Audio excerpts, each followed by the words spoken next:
Hi, I'm going to show you how to do a bulk photo upload today.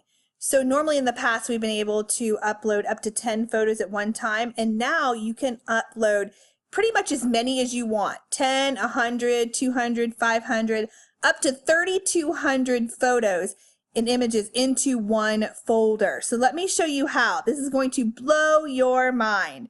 So I'm going to come over here into my saved folder where all of my folders are. I'm going to go to funny because that's where I want them to go. So I'm going to upload a bunch of funny pictures. So I'm here over on the right. I click on the hamburger. I'm going to upload photos. And here I am inside my funny folder on my computer. And I just want to grab all of them at one time. And I hit open. And it's going to upload 37 photos at one time. And look how fast this happens.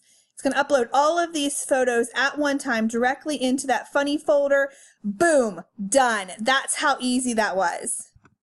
So now I can go ahead and schedule these out. I can use as a place just to store the photos versus storing them on my computer or storing them in my phone. Hello, more phone space, right? It's all saved right here inside my CinchShare account, which means it might actually get scheduled and used because I haven't forgot that I have them, because they're all right here at my fingertips that I can go ahead and schedule it, click on the little pencil, and I'm ready to go, and I can schedule that in no time flat.